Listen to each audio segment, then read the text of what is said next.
I think everybody has already said their piece, so can we come back? Okay.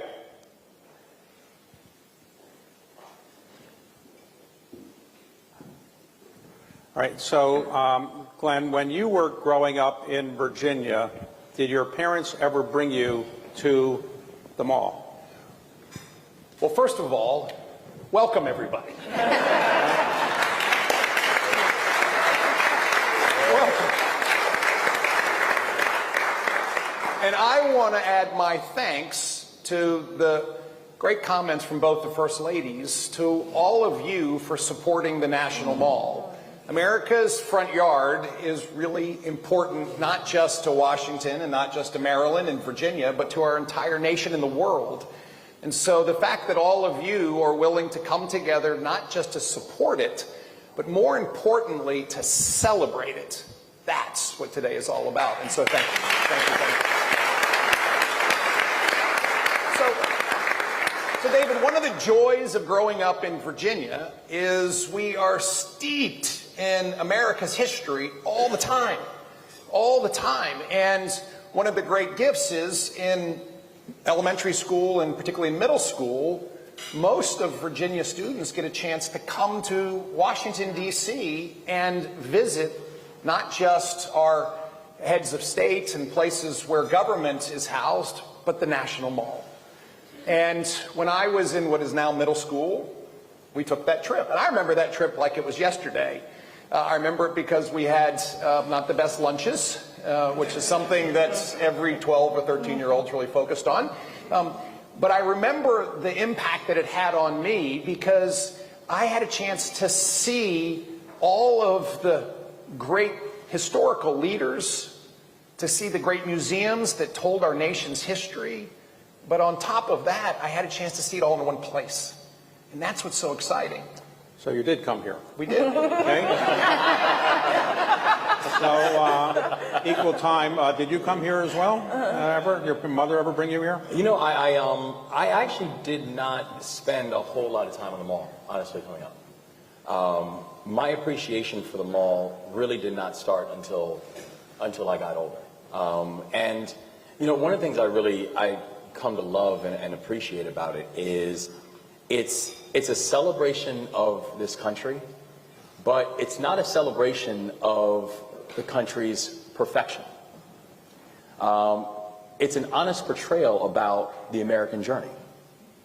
You know, I love the fact that the mall is a place where, you know, we can talk about people and celebrate people who did heroic actions at a time when our country was really struggling with itself, struggling with others, but how it's a celebration of people who just reflect the fact that, you know, that when you think about in America's most complicated moments, there was really two things that have gotten us through, and that's God's grace and heroic actions, heroic leadership. That's it. And so, you know, one of the things I really came to appreciate about the mall as I got older is that, you know, that this is a place that can have an acknowledgement of the Vietnam War and our Vietnam War veterans. That this is a monument that can have, you know, have a tribute to Abraham Lincoln, our leader during the middle of a brutal civil war. That this is a place that can have a tribute to Dr. Martin Luther King Jr., a person who helped to lead this country when, you know, during a time, and in many cases, and still many times right now, where the racial history of the U.S. is still being pressure tested. And so it's one of the things that I did not have a full appreciation and a full love of the mall until I was able to really appreciate why it's so important to us. All right, Suzanne, you grew up in Texas, so you probably weren't coming to the mall all the time, but when I did not get to come in 8th grade. But when you were raising your family with Glenn in Virginia, did you ever bring them to the mall or any museums or anything like that? We absolutely did. The very first time I visited the mall, I was 21 years old. I came here as a summer intern in between my junior and senior years of college.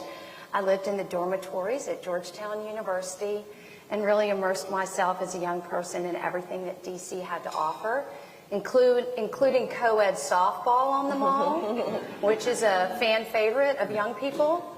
So it's been a very important part of our lives, my life, since then, when Glenn was getting out of Harvard Business School and we were discerning where to go. Virginia, to me, was a tremendously exciting proposition. His family was here, which made sense, but I was just thrilled to get back and to learn more. Okay. Let me ask you a question I teased a bit before. When there was a tragedy recently in Texas, there was a flash flood. Where were you at that time? I was in Texas on the Guadalupe River, and I was awoken at 3:50 a.m. by my nephew, who is in the Navy. He's down in Pensacola. He was in his boxer shorts covered with debris, and he came into my room and said, "Aunt Sissy, you've got to get up now and get out. The water's rising." And all four of our children were there. Glenn was going to join us the next day. We had 38 people in our little stretch of the river, and 37 of us were able to scramble to safety on a hillside in that storm. We lost one young man. David Rubenstein is a monster. He is destroying our future. David Rubenstein has invested billions of dollars in fossil fuels. It is an average of their platform. Well, so as I understand it, you had the opportunity to take a helicopter to get out, but you chose not to do that. Is that right? I wouldn't make my proposition that glamorous. What I would say is there was obviously concern because, as the Moores know, our incredible detail is so dedicated to our safety, to our well-being. They are the most brave men and women I know, and I was separated from them. They were on the other side of the river.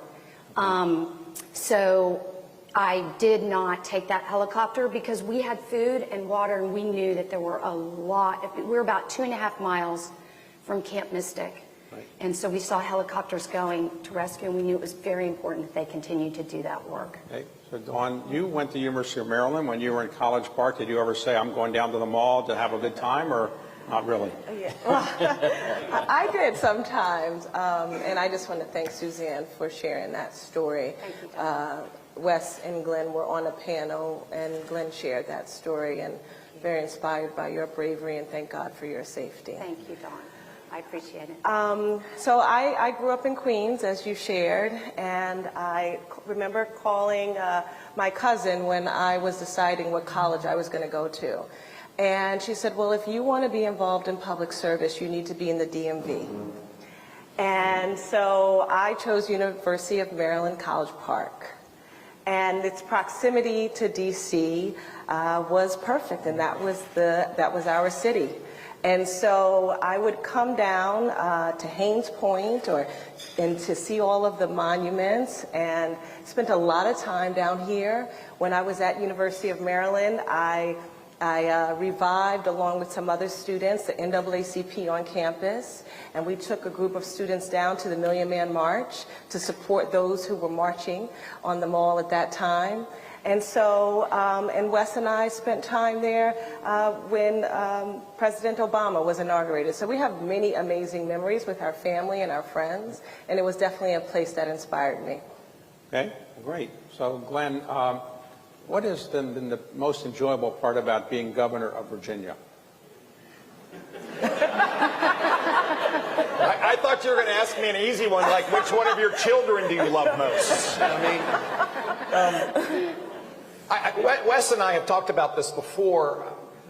The privilege of going to work every day, and in my case, serving 8.8 million Virginians, and recognizing that we have an opportunity every single day to make things better tomorrow than they were yesterday, to drive economic development and job creation, to make sure that our schools are educating our students to be prepared for a future, to make our communities safer, to overhaul the way we think about behavioral health so that we can meet Virginians where they are when they need to be met. The work every day is extraordinary. And there's not a day I go by where I don't thank Virginians. Thank you for hiring me. Thank you for hiring Suzanne, because it has been absolutely beyond any of our dreams at how purposeful we felt every single day. I have to say, one of the great aspects of being governor of the Commonwealth of Virginia is the history in Virginia. And I say oftentimes, and I apologize, first of all, to all of my friends who might hail from one of the other former 12 colonies, but America was made in Virginia. And, you know, we can't help but just start with the father of our country, George Washington. And the fact that Thomas Jefferson penned the most immortal words written in this hemisphere, in my view, that we hold these truths to be self-evident, that all men and women are created equal, and they're endowed by our Creator with certain unalienable rights, and among them are life, liberty, and the pursuit of happiness. I mean, this was a remarkable sentiment that, by the way, America failed at the beginning, and yet was able to correct. And yesterday, the father of our Constitution was once again reminding us all that we the people does mean we the people. We the people. James Madison's words were extraordinary. And so, as governor of Virginia, I am standing on the shoulders of giants every day. Patrick Henry was our first governor. Thomas Jefferson was our second. And this other guy no one's ever going to remember, Glenn Youngkin, was our 74th. But at the end of the day, that, David, gives us grounding, I believe, to discuss really important topics, really important issues, and to address them based on principles and values that oftentimes started in Virginia. So what state in the United States out of the 50s had the most presidents come from that state? I think it might be Virginia. I think so, right. Okay, and why is it that's the only state with only one term allowed, consecutive term? Why is that? Well, the founders of our nation were also the founders of the Commonwealth of Virginia's Constitution. And if you remember, there was this person named King George III, and they didn't particularly like monarchs and kings. And so there was a real hesitancy to deposit too much power into the executive branch. And so governors at the beginning of Virginia served one-year terms. They could serve 3 of them. And along the way, they found that to be kind of cumbersome. And so the Constitution was then changed to give a governor 1 4-year term. And it's never changed since. And I have to say, it keeps you focused every single day to make sure that you're delivering on 8 years worth of work in 4 years. Right. So what's the most enjoyable part about being the governor of Maryland? You know, I think about one of the moments that happened when I made the decision that I wanted to do this in the first place. And I was running an organization. It's one of the largest poverty-fighting organizations in this country. And, you know, one issue that if I could end the issue of child poverty and give it all up, I would. It's just the one issue that I'll literally stay up at night thinking about how unfair it is as a society that any humane society could allow children to grow up in poverty. And I remember working with a former governor on an issue of the child tax credit. We were trying to get them to make a chance to change in the child tax credit, how we could actually half the number of children in child poverty, all this kind of stuff. And I told him he should talk about it in the State of the State, and you know, gave him a line he should use in the State of the State. I turned into a speechwriter. It was great. And I remember getting an advance copy of his State of the State. And there was nothing in there about the child tax credit and nothing in there about child poverty. And I was a little upset. And I remember calling up the head of public policy of the organization that I ran, and I was just kind of like ranting. And after I breathed, after like 5 minutes, he finally said to me, he said, listen, we worked for 6 months to try to get him to include a line in the speech. But what if you could write the whole speech? And that was the point, is that as a governor, you get to write the whole speech. And I'll never forget how my first State of the State address that I gave to the state of Maryland, I probably devoted about 15 minutes of that speech about what we're going to do to address the issue of child poverty inside the state of Maryland, to include making the child tax credit permanent and actually having an enhanced earned income tax credit. And so that's what I love about it, is that, you know, when you're campaigning, people come up to you and they tell you, you know, here's an issue that I care deeply about. And when you're campaigning, you can say, this is really important. I want to do something about it. But when you're governor, you can actually do something about it. So, Suzanne, when you finish as First Lady, what will you feel that is the most important thing you've accomplished as First Lady of the state of the Commonwealth of Virginia? Well, there's no blueprint, as Dawn knows. What's the compensation you get to be First Lady? I'm still waiting to see what I get in January. Thanks, David. Thanks for that. That's great. Yeah, it's going to be exciting. Yeah, good idea, Susan. Yeah, good idea. No, you got to wait some years. Yeah, no, there is no blueprint. I don't think there's any right or wrong. I think knowing the First Ladies like I do, we have the distinct privilege of socializing with one another, of getting to advocate on issues together through the National Governors Association and through other organizations. I think our paramount job is to make sure that these gentlemen can do their paramount job. And so I do think that we all have a simple understanding that our priority is always home, family, keeping the trains running, because these guys are out changing the world, which is a privilege. But one of the things that I've been distinctly focused on, and I'm not going to dig into it here, but we lost a young friend in 2020 to overdose, and in particular fentanyl. Fentanyl is a plague of our moment in time. So when I came in, I just listened and tried to prioritize what I was hearing in terms of the ways that Virginians were suffering the most. And substance use disorder, mental health, and behavioral issues was something that in particular was a problem for our children. So we dug in there, and very proud of the work we've done, and we've seen not only our overdose death rate decrease substantially, but we've been working tirelessly to make change so that people do have access to the care that they need. David, if I could. Sure. Suzanne is incredibly humble. She jumped into fentanyl with not just both feet, but with everything she had. She organized our public safety secretariat. She organized our education secretariat. She organized our health and human resources secretariat. And we went to work under a banner of It Only Takes One. We used legal routes. We pleaded with children. We supplied them with naloxone so that they would have an antidote. We educated parents. And the work that she did was just absolutely foundationally impactful. And I will say Virginia has now led the nation in reducing fentanyl overdoses at 45% reduction over the course of the last year. And so you just Dawn, what would you say you're most proud of having achieved so far as First Lady, and what are you planning to do going forward? Well, as Suzanne said, you know, we, I think, have the privilege to make this job what we want it to be. And I see myself as, and the office of the First Lady, in service to the governor's office. And my husband ran on what he learned in the military, which was to leave no one behind.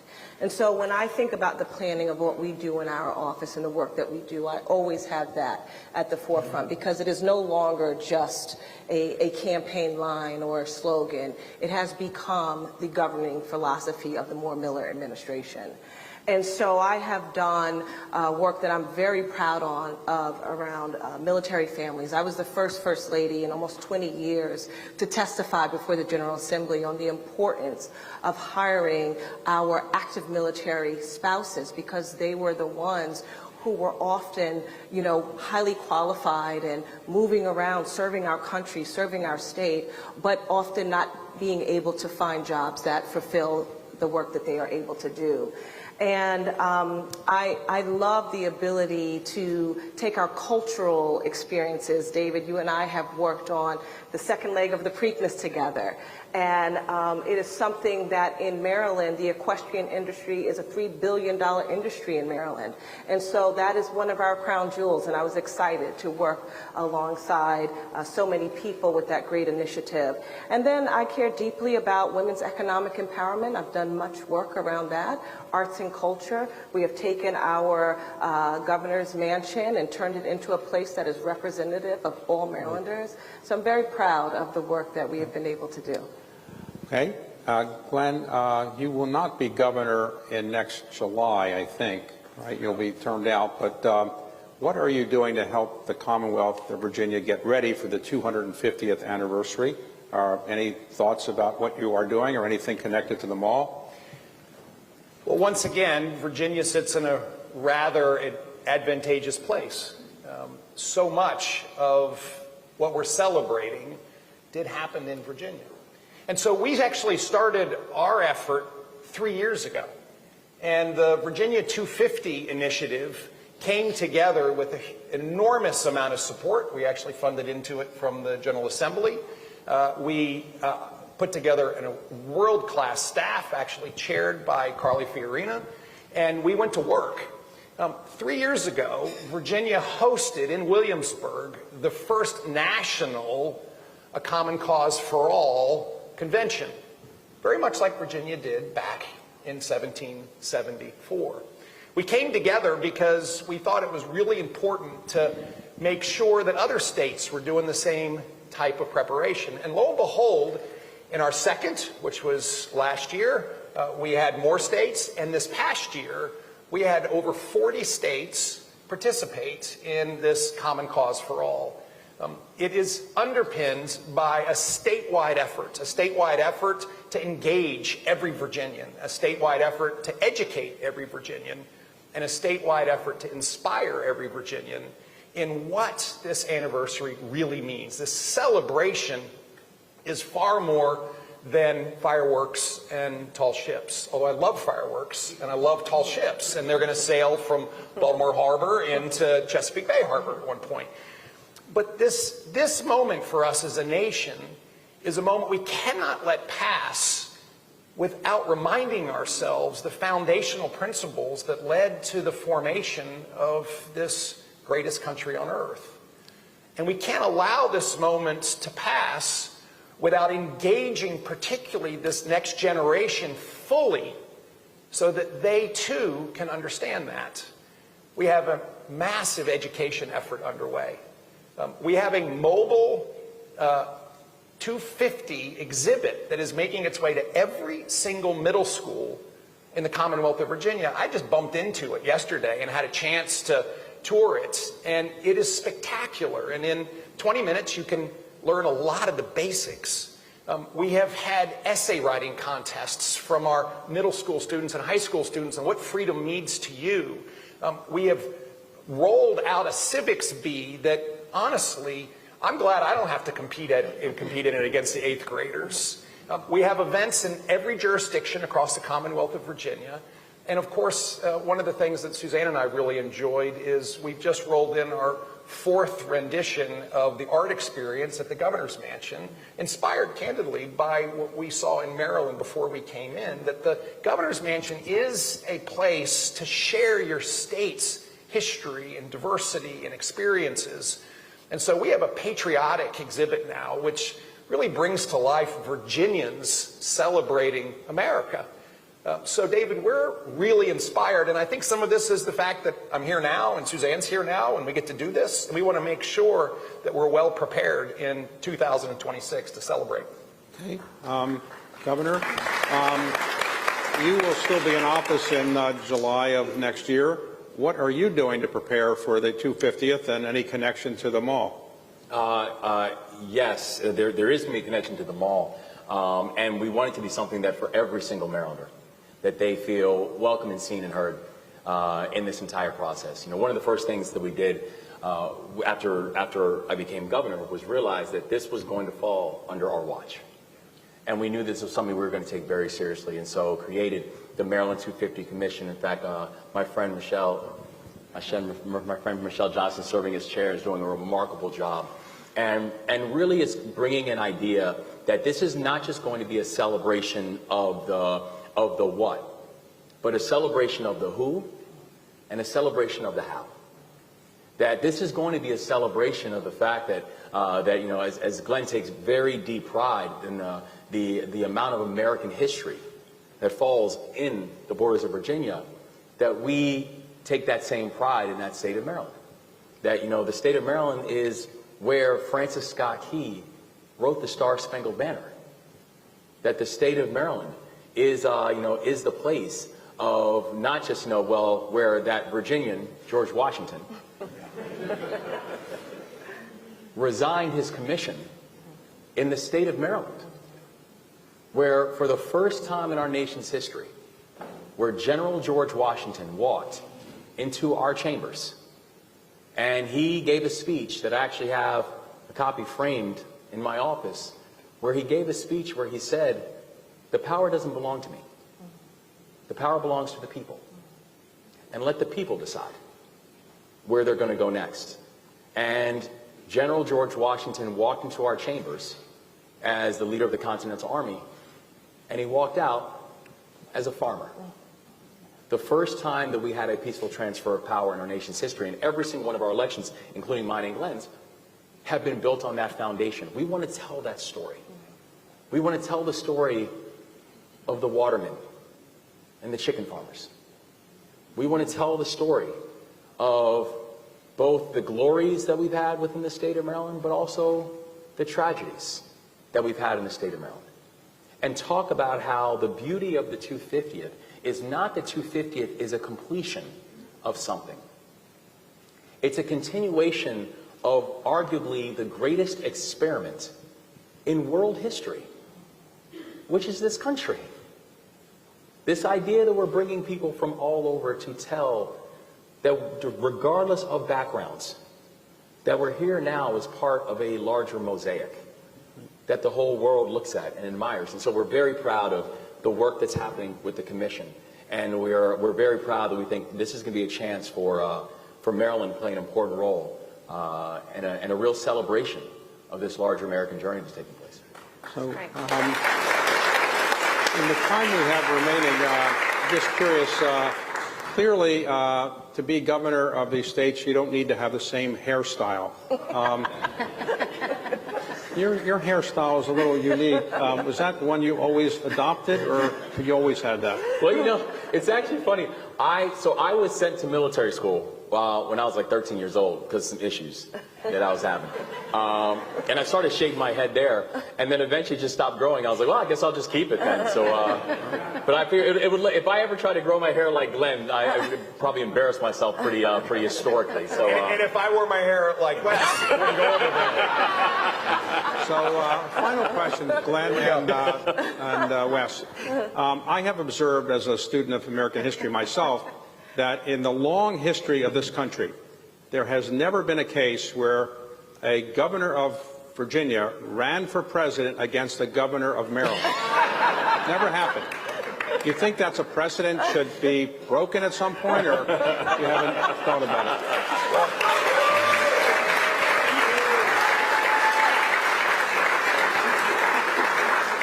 So, David, I'm a little bit of a student of history, and there's never been an owner of the Baltimore Orioles run for president either.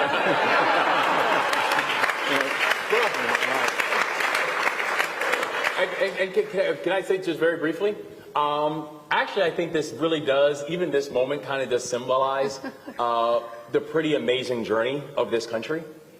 Because if you think about it, think about where the founders and the originators, their idea that we would have a celebration of America's 250th with, a governor who'd never run for office before in his life, with a Jewish kid from Baltimore who has become one of the great philanthropists of his time, of a kid who grew up from an immigrant single mom who became the first black governor in the history of their state. Like, to think about what this means in celebration of a 250th of this country, this really is a pretty remarkable moment. And I mean, Okay. So I don't think we can. David, if I Glenn? could. And what you see is actually true. Wes and I do a lot together. Yeah. We co-chair things together. We work on important topics together. We don't agree on everything, but we work together. And I think we're at a moment in our nation, particularly with the horrific events of last week, to remind ourselves that it is the foundational principles of this nation, foundational principles that were written down but had to be won and defended, foundational principles that each generation inherits from the previous and has to take forward. And so as we think about the goal on the National Mall, as we head into this year-long celebration of America, we also need to recognize that we have to pass on the baton to the next generation, and that these truths must once again be stood up for. Our First Amendment rights, freedom of speech, freedom of religious expression. The fact that we do have a document, the Constitution, that has now become the oldest living Constitution in the world ever. This is America, and why Wes and I, and I think our spouses and David were so excited to join you today, to join you in an effort to bring America together, to bring America to a place, the National Mall, that's more than buildings. It's a place that events happen, that formed history. Dr. Martin Luther King Jr.'s I Have a Dream speech changed history. Inaugural speeches, we may each have our own favorite. I still love Ronald Reagan's speech in 1981. Moments where we as a nation expressed ourselves. And finally, a mall that stands as a place of gathering today, whether it's pickleball or softball or walks or runs. This is why this space is so important, and it's why I believe the work that you all are doing, supported by people all over the country and the world, is so important. And so I just want to again reiterate a thank you to all of you for caring deeply for America, caring deeply for helping all Americans and everyone from around the world understand what we stand for. And I cannot wait to be standing among you next year on July 4th, 2026, celebrating the 250th anniversary of this great nation. So, thank you. Thanks very much. Thank you. Thank you. Okay, thank you all. Thank you. That's a great job. All day.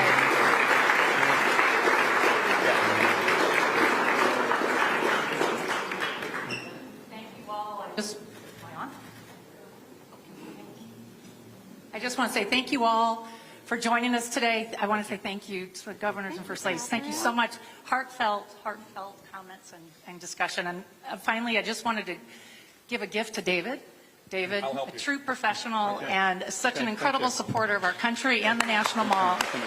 Thank you so much.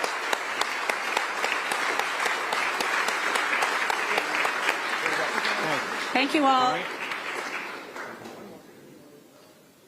All right, thanks a lot. Thanks, everybody. Thanks a lot. Great, thanks a lot. Thanks for coming. Yes.